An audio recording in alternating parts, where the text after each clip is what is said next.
नमस्ते। आज देश एक सवाल पूछ रहा है।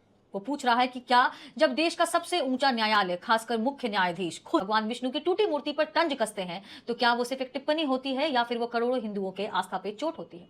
सीजीआई जानते हैं कि कानून साफ कहता है कि देवता केवल प्रतीक नहीं है, बल्कि ज्यूरिडिक्टिक पर्सन है। सुप्रीम कोर्ट ने खुद माना है कि देवता संपत्ति के मालिक हो सकते हैं, अदालत में पक्षकार बन सकते हैं, यानी कानून की नजर में भगवान सजीव इकाई है। भक्त भी तो यही मानते हैं।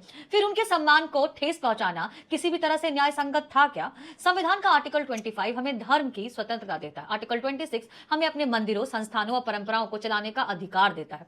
तो फिर किस विशेषाधिकार से हिंदुओं के आराध्य भगवान विष्णु पर यह अपमानजनक टिप्पणी करने का साहस आता है? वैसे जो कह रहे हैं कि जाओ अपने भगवान से कहो, दिखाओ कि वो है कि नहीं, तो उन्हें शायद भगवान नरसिम्हा की कहानी पता नहीं है। विडंबना है इस देश की कि हिंदू मेजॉरिटी में तो है, लेकिन हाशिए पे धकेला हुआ है। उसके भगवान का मजाक उड़ाया जाता है, उसके भगवान को काल्पनिक बताया जाता है। अगर राम होते तो कोर्ट में पेश करो जैसे शब्द उसे सुनने पड़ते। कभी मंदिर की आस्था को अंधविश्वास बता दिया जाता है, और अब तो स्वयं सीजीआई भगवान विष्णु पे तंज कस रहे हैं। सवाल सीधा है कि अगर इस देश में वोट बैंक के पीछे भागने वाले नेता हिंदू देवी देवताओं का मजाक उड़ाते हैं, तो आम भक्त को लगता है कि कोर्ट तो है, वो उनकी आस्था की रक्षा करेगा। लेकिन जब न्याय की कुर्सी पे बैठा हुआ शख्स जो संविधान की रक्षा की शपथ लेता है, वही हिंदू आस्था का मजाक उड़ाने लगे, तो भक्त कहां जाएंगे? और सबसे बड़ा सवाल आपसे है दोस्तों कि अगर सेकुलरिज्म का पालन खुद सीजीआई नहीं कर पा रहे हैं, तो क्या वक्त आ नहीं गया है कि हम इस फेक सेकुलरिज्म को संविधान से बाहर निकालने की एक बहस शुरू करें?